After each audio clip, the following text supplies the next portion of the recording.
do jetë 200 euro. Dhe kjo do ndodhë 3 muajt e parë. Do ndodhë 3 muajt e parë të qeverisë sonë.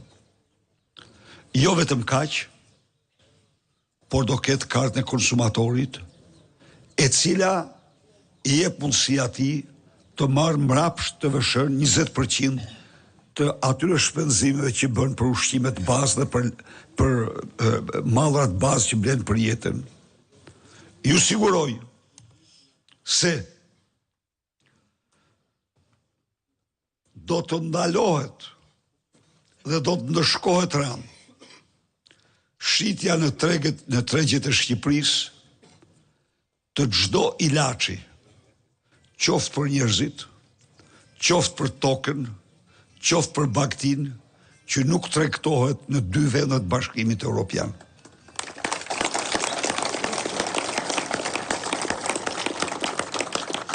Pra ne do ta nisim nga disa gjëra bazë, të cilat na japin siguri, të cilat japin dhe dinjtet, se nëse ti e trajton tjetrin që ka shkrijet e tij në punë, dhe tani i thua se nuk kam ku të marr po vetëm merr kaq 16 milion euro për 760.000 pensionist, ti tallesh me ta me cinizëm.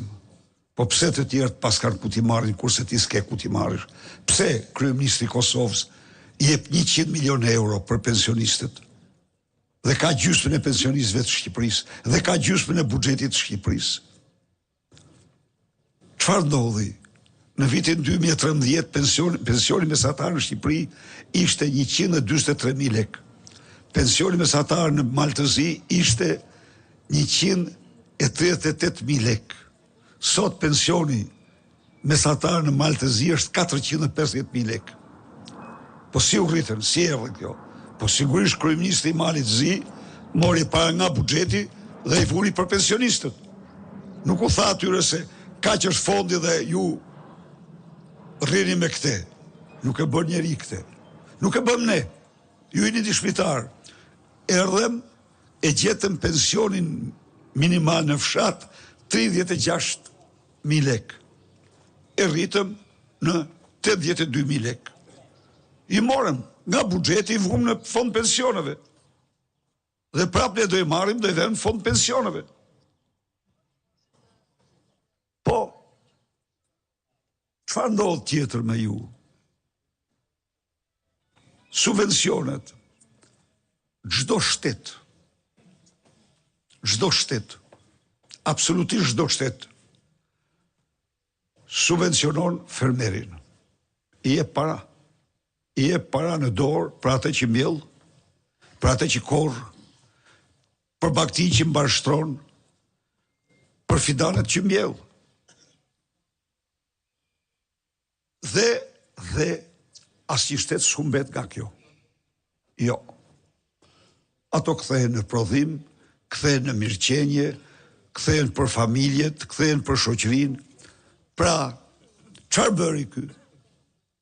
Ky subvencion e vetëm që bëri, hapi kufit për Serbinë, me Ballkanin e hapur, se tha, pret kamioni, aq e kaq marrëzira, domethënë, dhe mallat e Shumadis, mallat e prodhimet e Banatës, që kanë të paktën 8 herë subvencione më shumë se Shqipëria, vërshojnë në Shqipëri.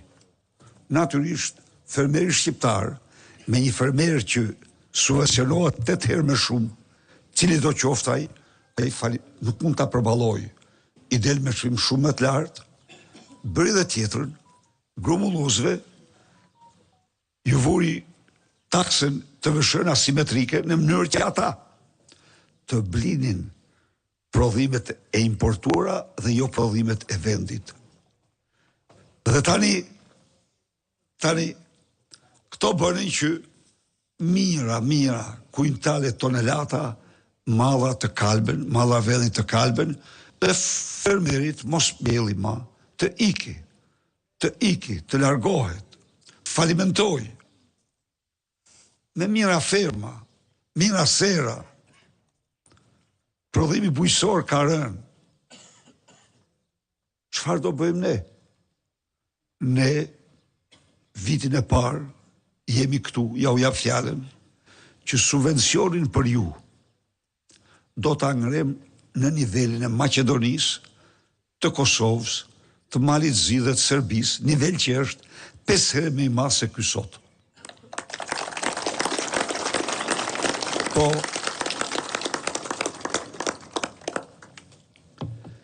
nivel që është 5 herë më i madh se ky sot. Do subvencionojmë çdo fidan që mbillni. Do subvencionojmë çdo lop, dele apo dhi apo çfarë që do rrisni. Do subvencionojmë çdo njësi prodhimi që merrin nga toka juaj. Taksa për grumulluesit merr fund do të jetë simetrike, si në shitje dhe në blerje, e njëjtë. Çka do thotë, ju do mirni mbrapsht të vëshën e shitjes. Dhe nuk do e marrin grosistët. Do e mirni ju, s'është e juaja. Është pra një sistem krejt tjetër ky. Për ne, nuk ka Shqipëri të zhvilluar pa fshat të zhvilluar. Nuk ka Shqipëri të zhvilluar me fshat të braktisur. Nuk ka tokë më pjellore se sa toka në Shqipëri, toka e Shqipërisë. Është tokë nga më të mirat që ekziston. Tjerët kthejnë shkretirë në tokë pjellore. Ne këta tokën pjellore e kthejnë në shkretirë. Kjo është e vërteta.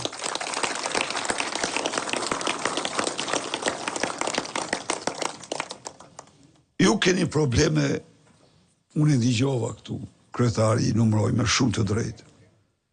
Probleme infrastrukture, theksova, absolutisht. Nuk ndahemi kur pa shtruar, pa i dhënë fshatit infrastrukturën e qytetit. Dhe ne punojmë intensivisht në këtë drejtim dhe do vazhdojmë punën. Në të gjitha shërbimet që ka nevojë një fshat, një zonë banimi. Do përparsojmë profilizime të ndryshme. Ne mbetemi përsëri të bindur se Ulliri është një potencial i madh për ne. Dhe jemi shumë të kënaqur që në vitin 2005 kishim 4 milion e 300.000 rrënjulli në gjitha kohrat. Në vitin 2011 Shqipëria kishte rreth 12 milion rrënjulli. Ne do shkojmë në 20 milion si hapi parë. Po.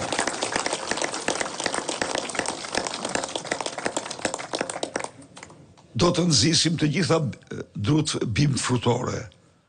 Natyrisht do subvencionojmë dhe bimë të arave. Sot administrata është një shushuj, një pjesë e saj. Jo, ka që janë njerëz të ndershëm, por çfarë bën? Bashkimi Evropian dha për fermerët 130 milion euro. Shumë e mirë. Ja u them unë. Shumë e mirë. Çfarë bëri Edi Rama? Edi Rama ja u dha xhaxhkave të tij. Për t'i marrë, ja u dha njerëzve për të ndërtuar vila, për të ndërtuar resorte turistike, për të ndërtuar biznese. Ja u dha edhe këtyre hajdutëve me të cilët volli 130 milion euro djegësit të Tiranës. Prisni.